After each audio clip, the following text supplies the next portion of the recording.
वाली सराटीमध्ये रखरखत्या उन्हात आमरण उपोषण करणार असल्याची घोषणा जरांगेंनी केली आहे। दरम्यान उष्माघातामुळे बळी गेला तर सरकार त्याला जबाबदार असेल असा सुद्धा इशारा जरांगेंनी दिलाय। कडक उन्हात पायात चप्पल नसेल, पाणी सुद्धा घेणार नाही असंही जरांगे म्हणाले।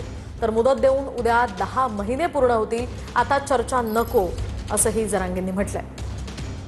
20 मेचं जे आपलं आंदोलन आमरण उपोषण आपण ठरवलं होतं ते फायनल होणार आहे 30 मेला, परंतु त्याच्यात फक्त थोडा जास्तीचा बदल केला आहे आपण।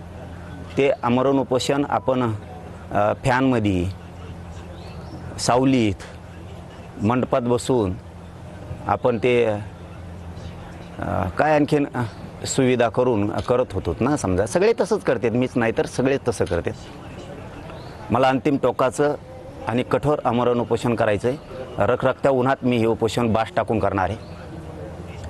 ना कुठलं पाणी, ना कुठलं जेवण, ना पायात चप्पल घालणार आहे, ना काय करणार आहे। जे होईल ते होईल। उष्ण घाताचा बळी गेला तरी देवेंद्र फडणवीसांमुळं गेला, सरकारमुळं गेला।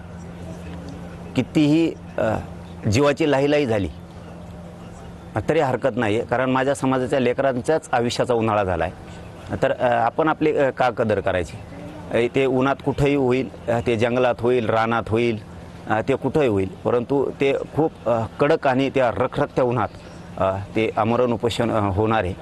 आणि त्या भूमिकेवरती मी आता ठाम आहे। आता शेवटी त्याच्यात किती त्रास होणार आहे, किती जीवाची लाहीलाही होणार आहे, किती कडक ऊन आहे, किती त्रास आहे, किती त्या वेदना होणार आहेत, याचा मी कसलाही विचार करायचं नाही ठरवलेलं। मी आता माझ्या निर्णयावरती फायनल आहे। का संभ्रम मराठा समाजाचा असा घालून दिला की आम्ही आरक्षण द्यायला तयार आहेत, पण जरांगे पाटील आम्हाला बोलवित नाही। मराठ्यांनाही वाटलं असतं ते देते तर का बोलवित नाही।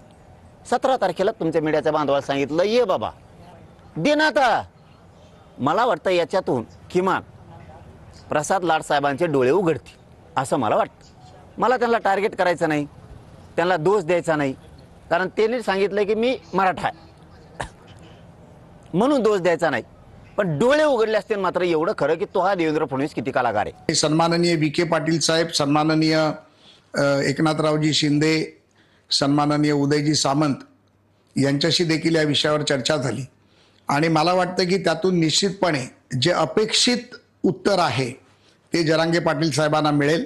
येणाऱ्या 29 तारखेला माननीय विखे पाटील साहेबांबरोबर मी अंतरवाली सराटीला जाऊन माननीय जरांगे पाटील मनोजदादांची भेट घेणार आहे आणि त्यांच्या शंकाचं निरसन करण्याचा प्रयत्न करून हे आंदोलन ते मागे घेतील अशी अपेक्षा घेऊनच मी प्रवास करणार आहे।